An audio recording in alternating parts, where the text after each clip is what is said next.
ಈ ನೆಟ್ಗೋಡು ಜಲಪಾತಕ್ಕೆ ನಾವು ಟ್ರೆಕ್ಕಿಂಗ್ ಅಂತ ಬಂದಾಗ ಒಂದು ಬೇಸಿಕ್ ಮಿನಿಮಮ್ ಆಗಿರುವಂತ ಸ್ಟೇ ಸಿಗುತ್ತೆ. ಇಲ್ಲೆಲ್ಲೂ ಹೋಮ್ ಸ್ಟೇಗಳಿಲ್ಲ. ನಮಗೆ ಸಿಕ್ಕಿದಂತ ಸ್ಟೇ ಏನು ಅಂದ್ರೆ ಇದು ಹೋಮ್ ಸ್ಟೇ ಅಲ್ಲ, ನಮ್ಮ ಟ್ರೆಕ್ ಆರ್ಗನೈಸರ್ಸು ಈ ಮನೆಯವ್ರ ಹತ್ರ ಪರ್ಮಿಷನ್ ತಗೊಂಡು ಮಾಡಿರೋವಂಥದ್ದು. ಹೇಗಿದೆ ಒಂದು ಈ ಸಿರ್ಸಿ ಮನೆ ಕಡೆ ಇರುವಂತ ಮನೆ ಅಂತ ತೋರಿಸ್ತೀನಿ. Let's check.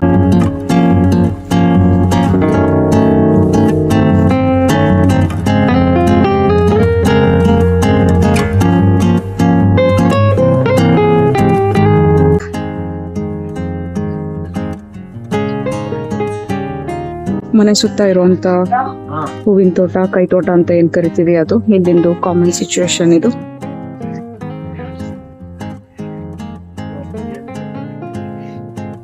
ಹಂಚಿನ ಮನೆ. ಮನೆ ಒಳಗಡೆ ಹೋಗೋಣ ಹೇಗಿದೆ ಅಂತ.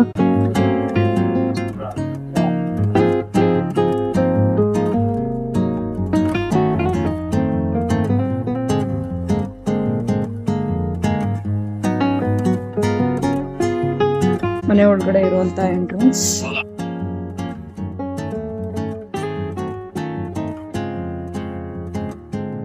ನೋಡ್ಬೋದು ಒಂದು ಕೃಷ್ಣನ್ ಚಿತ್ರ ಬಿಡಿಸಿದ್ದಾರೆ. ನಮ್ ಟ್ರೆಕ್ ಗ್ಯಾಂಗ್ ಅವರು.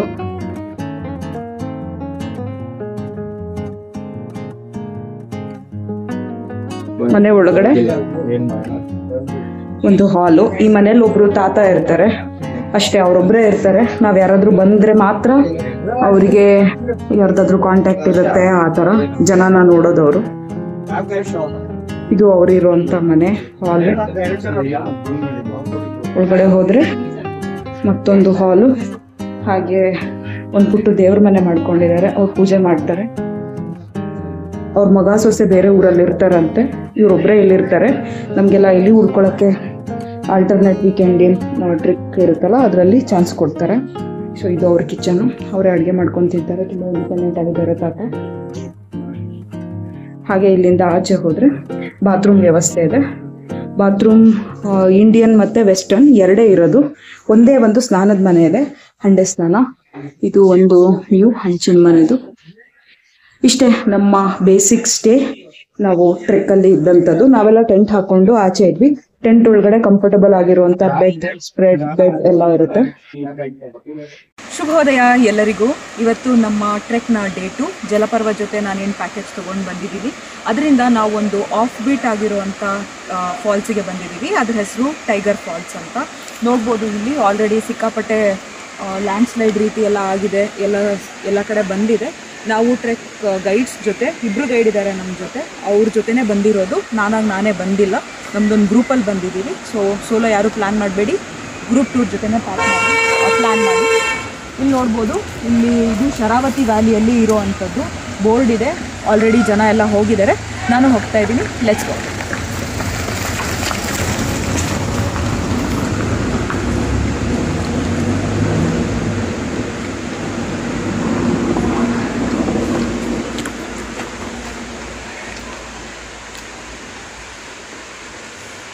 ಇಲ್ಲಿ ನೋಡ್ತಾ ಇರ್ಬೋದು, ಆಲ್ರೆಡಿ ಎಲ್ಲ ಇಳ್ಕೊಂಡು ಹೋಗ್ತಾ ಇದ್ದಾರೆ.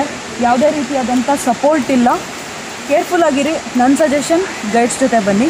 ನಮ್ಮ ಗೈಡ್ನು ಇಂಟ್ರೊಡ್ಯೂಸ್ ಮಾಡ್ತೀನಿ. He is mister Tushar.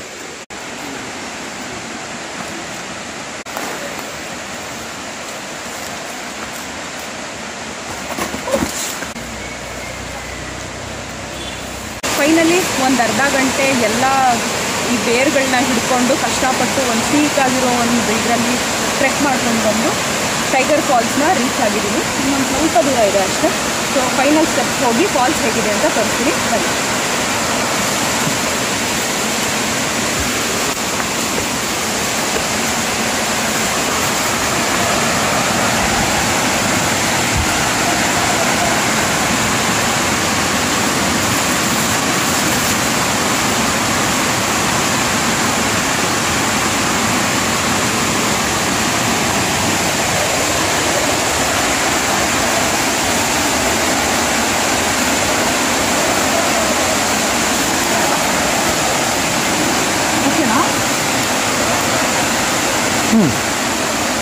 ಎತ್ತಿರ್ಬೇಕಾ?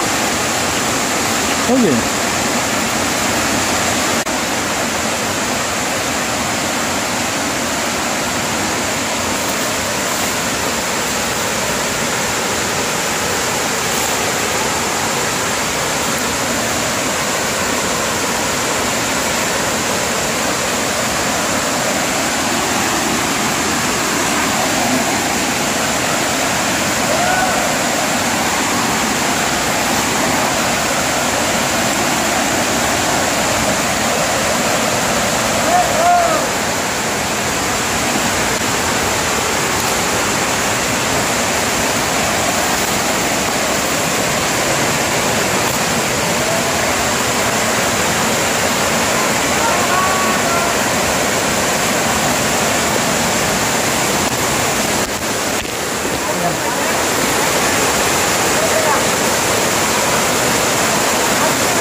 ದತ್ತನ hotel Siddapura Kumta ರಸ್ತೆ ಮಧ್ಯೆ ಇರೋದು ಬೀರ್ಲಮಕ್ಕಿ ಗ್ರಾಮದಲ್ಲಿ.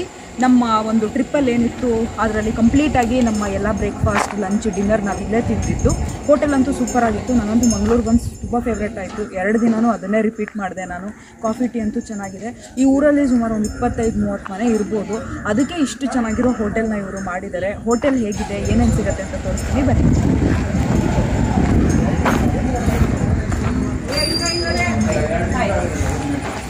ಏನಿದೆ ಊಟಕ್ಕೆ? ವೆಜ್ಜು ಮತ್ತು ಚಿಕನ್ ಮಾಡಿದ್ರೆ ವೆಜ್ ರೆಡಿ ಇದೆ. ವೆಜ್ ಊಟ ನಿಮ್ಗೆ ಏನು ಬೇಕೋ ಅದು ಇದೆ, ಎಲ್ಲ ಊಟ ಸಿಗುತ್ತೆ. ಎಲ್ಲ ಊಟ ಸಿಗುತ್ತೆ. ಹೋಟೆಲ್ ಹೇಗಿದೆ ಅಂತ ಇದೇ ಹೋಟೆಲು ಮೇನ್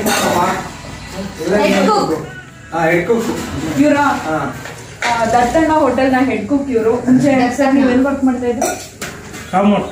ಬೆಂಗಳೂರಿನ ಕಾಮತ್ ಹೋಟೆಲ್ ಕೆಲಸ ಮಾಡ್ತಾ ಇದ್ರು. ಇಲ್ಲಿ ಬಂದು ಇವರೇ ಹೋಟೆಲ್ ಇಟ್ಕೊಂಡಿದ್ದಾರೆ. ತಟ್ಟೆ ಹಚ್ತಾ ಇದ್ದಾರೆ ನಮಗೆ ಊಟಕ್ಕೋಸ್ಕರ. ನಾನ್ ವೆಜ್ ಇದೆಯಾ ಇವತ್ತು? ನಾನ್ ವೆಜ್ಜು ಇದೆ, ವೆಜ್ಜು ಇದೆ.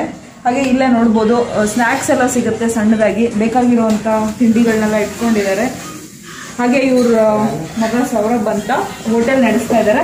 ಜೊತೆಗೆ ನಮ್ಮ ಟ್ರಿಪ್ಪಿಗೆ ಒಂದು ಟ್ರೆಕ್ ಗೈಡ್ ಆಗೂ ಬರ್ತಾರೆ. ಎಲ್ಲ ಫಾಲ್ಸ್ ಬಂದು ಜೋಪಾನವಾಗಿ ನಮ್ಮನ್ನು ನೋಡ್ಕೊಂಬಂದು ಹೋಟೆಲ್ಲು ನಡೆಸ್ತಾರೆ. ಏನಾದರೂ ಹೀಗೆ ಟ್ರಿಪ್ಪಿಗೆ ಬೇಕಾದರೆ ಕಾಂಟ್ಯಾಕ್ಟ್ ಮಾಡಿ ಸೌರಭ್ ಅವ್ರನ್ನ.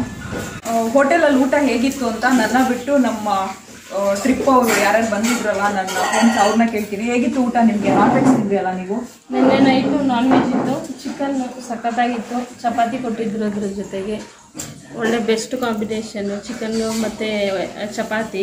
ಹೊಟ್ಟೆ ತುಂಬ ಊಟ, ಟ್ರಕ್ ತುಂಬ ಮಾಡಿ, ಹೊಟ್ಟೆ ತುಂಬ ಊಟ ಮಾಡಿ, ಕಣ್ಣು ತುಂಬ ನಿದ್ದೆ ಆಯಿತು ಈ ಟ್ರಕ್ಕಿಗೆ ಬಂದು. ಸೂಪರ್. ನಿಮಗೆ? ನಾನು ವೆಜ್ ತಿಂದೆ. ವೆಜ್ ಕೂಡ ತುಂಬ ಚೆನ್ನಾಗಿತ್ತು.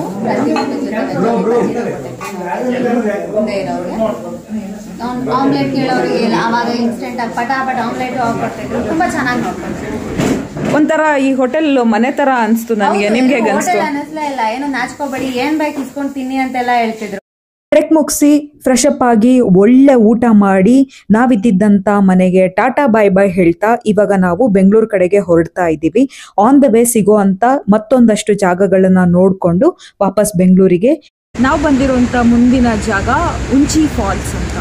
ಈ ಫಾಲ್ಸ್ನ ಫಸ್ಟ್ ಕಂಡುಹಿಡಿದಿದ್ದು JD ಲಶಿಂಗ್ಟನ್ ಅನ್ನೋ ಒಬ್ಬ ಬ್ರಿಟಿಷ್ ಅಧಿಕಾರಿ 1845 ಕಂಡುಹಿಡಿದಿದ್ದು. ಅಂದರೆ ಅವನಿಲ್ಲಿ ಫಸ್ಟ್ ಬಂದಾಗ ಇದ್ರದ್ದು ಫೋಟೋ ತಗೊಂಡು ಆಚೆಗಡೆ ಪ್ರಪಂಚಕ್ಕೆ ಜನರಿಗೆ ಪರಿಚಯ ಮಾಡಿಕೊಟ್ಟ. ಇದನ್ನು ಲಶಿಂಗ್ಟನ್ ಫಾಲ್ಸ್ ಅಂತಲೂ ಕರೀತಾರೆ. ಇನ್ನು ಆಡು ಭಾಷೆಯಲ್ಲಿ ಇಲ್ಲಿನ ಜನರಿಗೆ ಸಾಮಾನ್ಯವಾಗಿ ಎಲ್ರಿಗೂ ಗೊತ್ತೇ ಇರುತ್ತೆ. ಹಾಗಾಗಿ ಇದನ್ನು ಅವರು ಕೆಪ್ಪೆ ಜೋಗ ಅಂತ ಕರೀತಾರೆ. ಕೆಪ್ಪೆ ಜೋಗ ಯಾಕಂತ ಕರೀತಾರೆ ಅಂದರೆ, ನಾವು ಫಾಲ್ಸ್ ಹತ್ರ ನಿಲ್ಲಿಸ್ಕೊಂಡ್ರೆ ನಾವು ಪಕ್ಕದಲ್ಲಿ ಏನು ಮಾತಾಡ್ತೀವಿ ಅನ್ನೋದು ಕೇಳಿಸಲ್ಲ, ಅಂದರೆ ಕಿವಿ ಕ್ಯೂರಾಗಿರುತ್ತೆ ಅಂತ. ಹಾಗಾಗಿ ಇದಕ್ಕೆ ಕೆಪ್ಪೆ ಜೋಗ ಅಂತಲೂ ಹೆಸರಿದೆ. ಸುಮಾರಷ್ಟು ಒಂದು ಗೇಟ್ವೇಯಿಂದ ಇಲ್ಲಿವರೆಗೂ 1/4 ಕಿಲೋಮೀಟರ್ ಅಷ್ಟು ನಡ್ಕೊಂಡು ಬಂದು ಸ್ಟೆಪ್ಸ್ ಇದೆ. ಇಲ್ಲಿಂದ ನಡ್ಕೊಂಡು ಹೋದರೆ ನಮಗೆ ಉಂಚಿ ಫಾಲ್ಸ್ ವ್ಯೂ ಪಾಯಿಂಟ್ ಆಗುತ್ತೆ. ಉಂಚಳ್ಳಿ ಫಾಲ್ಸ್ ವ್ಯೂ ಪಾಯಿಂಟ್ ಹತ್ತತ್ರ ಬಂದಿದ್ದೀವಿ. ಬನ್ನಿ.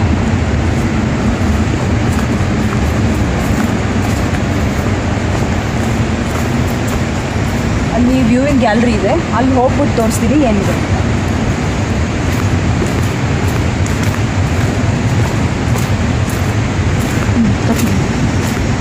ವ್ಯೂ ಪಾಯಿಂಟ್ ಗ್ಯಾಲರಿಗೆ ಬಂದಿದ್ದೀವಿ. ಆಲ್ಮೋಸ್ಟ್ ಇಲ್ಲಿವರೆಗೂ ನನಗೆ ನೀರು ಹೊಡಿತಾ ಇದೆ.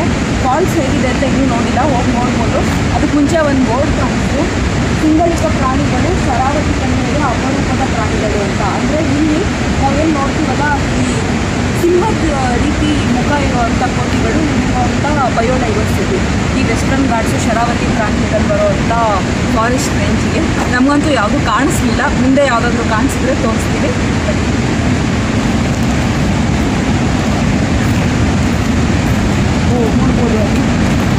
ನೋಡ್ಬೋದು ಲಾಸ್ಟ್ ಎಂಡ್ ಬಂದಿದ್ವಿ. ವಾಚ್ ಟವರ್ ಮಾಡಿದ್ದಾರೆ. ವಾಚ್ ಟವರ್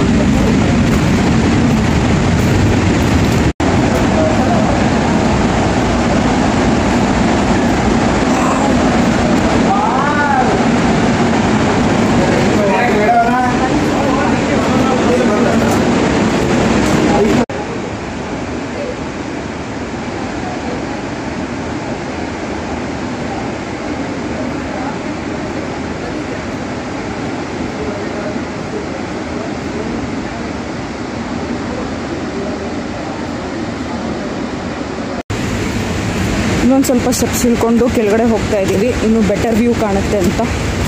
ರೇನ್ಬೋ ಎಲ್ಲ ಕಾಣಿಸ್ತು ಆವಾಗಲೇ. ನೋಡೋಣ ಮುಂದೆ ಕೆಳಗಡೆ ಹೇಗಿದೆ ವ್ಯೂ ಅಂತ.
ವಾಟರ್ ಫಾಲ್ಸಲ್ಲೂ ಮೀಡಿಯಮ್ ವಾಟರ್ ಇತ್ತು, ಇಲ್ಲೂ ಹಾಗೆ ಇರುತ್ತೆ ಅಂತ ಅಂದ್ಕೊಂಡಿದ್ದೆ. ಬಟ್ ಇಷ್ಟೊಂದು ವಾಟರ್ ಇದೆ ಅಂತ ಗೊತ್ತಿರಲಿಲ್ಲ. ಸೌಂಡಿಗೆ ಕಾಲೆಲ್ಲ ನಡಗ್ತಿದೆ, ಆ ರೇಂಜಿಗೆ ಏನೋ ವಾಟರ್ ಫಾಲ್ಸಲ್ಲಿ ವಾಟರ್ ಇದೆ. ಮತ್ತು ಅಷ್ಟೇ ಫೋರ್ಸು ಕೂಡ ಇದೆ. ಹಾಲ್ ನೊರೆಗಿಂತನೂ ವೈಟಾಗಿ ಇದೆ ಈ water falls. But crazy experience ಮಾತ್ರ ತುಂಬ ಚೆನ್ನಾಗಿದೆ. ಸ್ನೇಹ ಅವರು ಫುಲ್ಲು ಅದನ್ನೇ ನೋಡ್ತಾ ನಿಂತ್ಕೊಂಡ್ಬಿಟ್ಟಿದ್ದಾರೆ. ನಿಜ ಇಲ್ಲಿ ಈ ವಾಟರ್ ಫಾಲ್ಸ್ ನೋಡ್ತಾ ಇದ್ರೆ ಫೋನ್ ಇಟ್ಕೊಂಡಿರ್ಬೇಕು ಅನ್ನೋ ಮನಸ್ಸೇ ಬರ್ತಾ ಇಲ್ಲ. ಜಸ್ಟ್ ವಾಟರ್ ಫಾಲ್ಸ್ನ ವ್ಯೂನ ಎಂಜಾಯ್ ಮಾಡಬೇಕು ಅಂತ ಅನ್ನಿಸ್ತಾ ಇದೆ. ಅಷ್ಟು ಬ್ಯೂಟಿಫುಲ್ ಆಗಿದೆ ವಾಟರ್ ಫಾಲ್ಸು. ನಿಜವಾಗ್ಲೂ ಕ್ರೇಜಿ. ಹೆಂಗಿದೆ Sneha Unchalli water falls? Crazy super ಆಗಿದೆ. ನಂಗಂತೂ ನೋಡಿದ ಎಲ್ಲಾ ವಾಟರ್ ಫಾಲ್ಸ್ಗಿಂತ ಈ ವಾಟರ್ ಫಾಲ್ಸ್ ಸಖತ್ ಇಷ್ಟ ಆಯ್ತು. ಅವಾಗ್ಲೇ ರೇನ್ಬೋ ಇತ್ತು, ಇವಾಗ ಹೊರಟೋಗಿದೆ.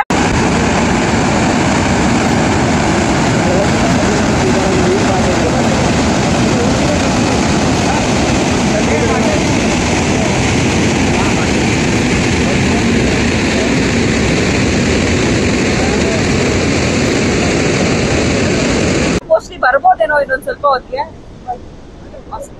ನಿಜವಾಗ್ಲೂ ಮಸ್ಟ್ ವಿಸಿಟ್ ಮಳೆಯಲ್ಲಿ. ಹೌದು, ನಿಜವಾಗ್ಲೂ ತುಂಬಾ ಚೆನ್ನಾಗಿದೆ ಈ ವಾಟರ್ ಫಾಲ್ಸು. ಹಾಲ್ ನೊರೆಗಿಂತ ನೊರೆಯಾಗಿ ಕಾಣಿಸ್ತಾ ಇದೆ. ಮತ್ತೆ ಸಿಕ್ಕಾಬಟ್ಟೆ ಫ್ಲೋ ಇದೆ, ನೆಂದಿದೆ. ಅದು ವಾಟರ್ ಇಂದ ಬೀಳ್ತಾ ಇರೋದು ಒಳ್ಳೆ ಸ್ಪ್ರಿಂಕಲ್ಸ್ ತರ ಮೈಗೆಲ್ಲ ಬಿದ್ದು ಮೈಯೆಲ್ಲ ಫುಲ್ಲು ನೆಂದೋಗಿದೆ ಬಟ್ಟೆ ಎಲ್ಲ. ಬಟ್ ಆದ್ರೆ ತುಂಬಾ ಚೆನ್ನಾಗಿದೆ. ವರ್ತಿ ಈ ವಾಟರ್ ಫಾಲ್ಸ್ ವಿಸಿಟ್ ಮಾಡಕ್ಕೆ. ಸುಮ್ನೆ ನೋಡ್ತಾ ಇದ್ರೆ ಒಂಥರ ನೋಡ್ತಾನೆ ಇರ್ಬೇಕು. ಥೆರಪೆಟಿಕ್ ಆಗಿದೆ ತುಂಬಾ. ಬಟ್ ಕ್ರೇಜಿ ವಾಟರ್ ಫಾಲ್ಸು ಅಷ್ಟೇ. ಅವಾಗ್ಲೇ ನಾವು ನೋಡುವಾಗ ರೈನ್ಬೋ ಇತ್ತು. ನಂದು ಫೋಟೋಸ್ ಕ್ಲಿಕ್ ಮಾಡಿದೀನಿ, ತುಂಬಾ ಚೆನ್ನಾಗಿ ಬಂದಿದೆ. ನೋಡೋಣ, ಇನ್ನೂ ಒಂದ್ ಸ್ವಲ್ಪ ಹೊತ್ತು ಇಲ್ಲೇ ನಿಂತ್ಕೊಂಡು ಟೈಮ್ ಸ್ಪೆಂಡ್ ಮಾಡ್ಬೇಕು ಅನಿಸ್ತದೆ. ಆದ್ರೆ ಇಲ್ಲೇ ನಿಂತಿದ್ರೆ ಮೈಯೆಲ್ಲ ಫುಲ್ ಒದ್ದೆ ಆಗ್ಬಿಡುತ್ತೆ. ಉಂಚಳ್ಳಿ ಫಾಲ್ಸ್ ನೋಡ್ಕೊಂಡು ಮುಂದೆ ಹೋಗ್ತಾ ಇರೋದು ಸಹಸ್ರಲಿಂಗ ಅನ್ನೋ ಒಂದು ಜಾಗಕ್ಕೆ. ಇದು ಅಲ್ಲಿರುವಂತ ಒಂದು ಪಾರ್ಕಿಂಗ್. ಹಾಗೆ ಇಲ್ಲಿ ಒಂದು ಎಂಟ್ರಿ ಟಿಕೆಟ್ ಇರುತ್ತೆ, ಪಾರ್ಕಿಂಗ್ ಫೀಸ್ ಇರುತ್ತೆ. ಅದನ್ನೆಲ್ಲ ತಗೊಂಡು ಮುಂದೆ ಹೋಗಿ ಹೇಗಿದೆ ಸಹಸ್ರಲಿಂಗ ಅಂತ ತೋರಿಸ್ತೀನಿ ಬನ್ನಿ. ಈಗ ಬಂದಿರೋ ಅಂಥದ್ದು ಸಹಸ್ರಲಿಂಗ ಅಂತ ಒಂದು ಜಾಗಕ್ಕೆ. ಅಂದರೆ ಸುಮಾರು 1000 ಲಿಂಗಗಳನ್ನ ಈ ನದಿಯಲ್ಲಿ ಕೆತ್ತನೆ ಮಾಡಿದ್ದಾರೆ. ಬನ್ನಿ ನೋಡೋಣ ಹೇಗಿದೆ, ಇದ್ರ ಇನ್ಫಾರ್ಮೇಷನ್ ಏನು ಅಂತ ಮುಂದೆ ಕೊಡ್ತಾ ಹೋಗ್ತೀನಿ. ಮೆಟ್ಲು ಮಾಡಿದ್ದಾರೆ ಈ ರೀತಿ.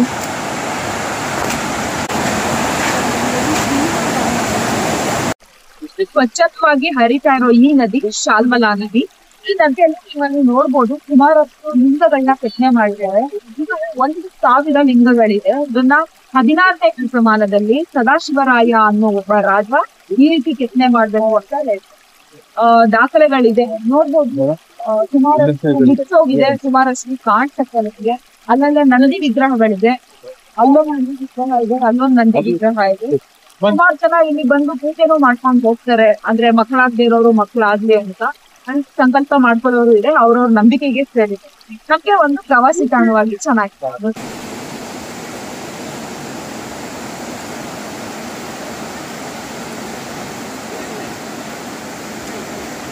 ನದಿಗೆ ಹೋಗೋ ಜಾಗ ಆ ಕಡೆಗಿದೆ. ಅಲ್ಲಿಂದ ಹೀಗೆ ಬಂದು ಹೋದರೆ ಇಲ್ಲಿ ಒಂದು ಹ್ಯಾಂಗಿಂಗ್ ಬ್ರಿಡ್ಜ್ ಇದೆ. ಸುಮಾರು ಜನ ಹೋಗ್ತಾರೆ ಫೋಟೋ ಸ್ಪಾಟ್ ಆಗಿ. ಹ್ಯಾಂಗಿಂಗ್ ಬ್ರಿಡ್ಜ್ ಹೇಗಿದೆ ತೋರಿಸ್ತೀನಿ ಬನ್ನಿ. ಶಾಲ್ಮಲಾ ನದಿದು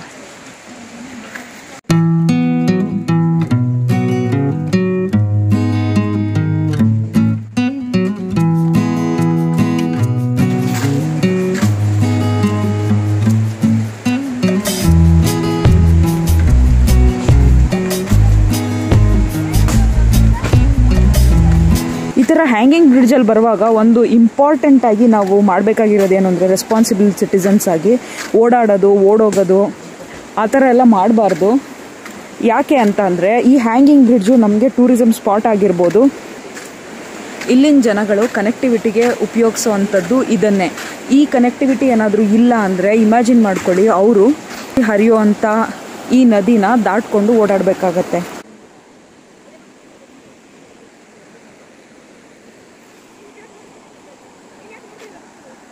ಹಾಗಾಗಿ ಹ್ಯಾಂಗಿಂಗ್ ಬ್ರಿಡ್ಜ್ ತುಂಬಾ ಇಂಪಾರ್ಟೆಂಟ್ ಇವರಿಗೆ. ನಾವಿಲ್ಲಿ ಬಂದಾಗ ಸೆನ್ಸಿಬಲ್ ಆಗಿ ಬಿಹೇವ್ ಮಾಡಬೇಕಾಗತ್ತೆ. ಈ ಟ್ರಿಪ್ಪಲ್ಲಿ ನಾವು ಬಂದಿರುವಂಥ ಕೊನೆಯ ಜಾಗ ಸಿರ್ಸಿಯ ಮಾರಿಕಾಂಬಾ ದೇವಸ್ಥಾನ.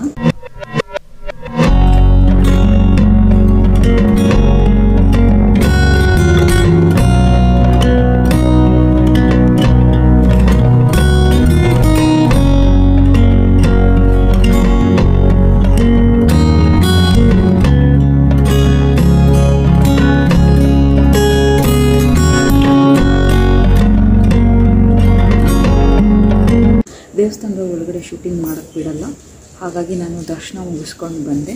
ನಿಮಗೆಲ್ಲ ಗೊತ್ತೇ ಇರುತ್ತೆ, ಇದು ತುಂಬ ಸುಪ್ರಸಿದ್ಧವಾದಂಥ ಮಾರಿಕಾಂಬಾ ದೇವಸ್ಥಾನ. ನಾನು ಒಂದು ದೇವಸ್ಥಾನದ ಆಚೆಗಡೆ ಕೂತ್ಕೊಂಡು ಈ ವ್ಲಾಗ್ನ ಇಲ್ಲಿಗೆ ಎಂಡ್ ಮಾಡ್ತಾಯಿದ್ದೀನಿ. ಹಾಗೆ ನನ್ನ ಟ್ರಿಪ್ಪು ಇಲ್ಲೇ ಎಂಡ್ ಆಗುತ್ತೆ. ಮತ್ತು ಡಿನ್ನರಿಗೆ ಒಂದು ಸ್ಟಾಪ್ ತೊಗೋತೀವಿ, ಅಲ್ಲಿಂದ ಎಲ್ಲರೂ ವಾಪಸ್ ನಮ್ಮ ಮನೆಗೆ ಅಷ್ಟೇ. ನನಗೆ ನಿಜ ಹೇಳ್ಬೇಕಂದ್ರೆ ಈ ಬ್ಲಾಗ್ ಅಲ್ಲೆಲ್ಲ ಇಂಟ್ರೆಸ್ಟ್ ಇರಲಿಲ್ಲ, ಟ್ರಾವೆಲ್ ಮಾಡ್ತಾ ಇದ್ದೆ. ಈ ಸ್ನೇಹ ಅವರು ನನ್ಗೆ ಜಲಪರ್ವ ಟೀಮಲ್ಲಿ ನಮ್ ಜೊತೆ ಜಾಯ್ನ್ ಆಗಿ ಅವ್ರು ವ್ಲಾಗ್ ಮಾಡ್ತಾ ಇದ್ರು. ಅವ್ರ ಜೊತೆ ನಾನು ಜಾಯ್ನ್ ಆಗ್ಬೇಕಂತ ಅನ್ನಿಸ್ತು. ನಾನು ಅವರು ಒಟ್ಟಿಗೆ ಸೇರಿ ವ್ಲಾಗ್ ಮಾಡಿದೀವಿ ಈ ಸಲ. ನಿಜ ಅವ್ರದ್ದು ವ್ಲಾಗ್ಸ್ ಎಲ್ಲ ತುಂಬಾ ಚೆನ್ನಾಗಿದೆ. ಯೂಟ್ಯೂಬ್ ಅಲ್ಲಿ ಸ್ನೇಹ ಕಥಾ ಸಮಯ ಅಂತ ಚಾನಲ್ ಇದೆ. ಎಲ್ರು ಲೈಕ್ ಮಾಡಿ, ಶೇರ್ ಮಾಡಿ, ಸಬ್ಸ್ಕ್ರೈಬ್ ಮಾಡಿ. ಹಂಗೆ ಅವ್ರ ವಿಡಿಯೋಸ್ ನ ಇನ್ನ ಮೇಲೆ ಮಟ್ಟಕ್ಕೆ ಬೆಳೆಸಿ. ಅವ್ರು ಇನ್ನ ತುಂಬಾ ಟ್ರಾವೆಲ್ ಮಾಡ್ಬೇಕು ಅಂತ ಡ್ರೀಮ್ ಇಟ್ಕೊಂಡಿದ್ದಾರೆ. ಐ ಹೋಪ್ ಅವ್ರ ದಿನ ಮೇಲೆ ಹೋಗುತ್ತೆ ವಿಡಿಯೋಸ್ ಎಲ್ಲ ಅಂತ. Thank you so much.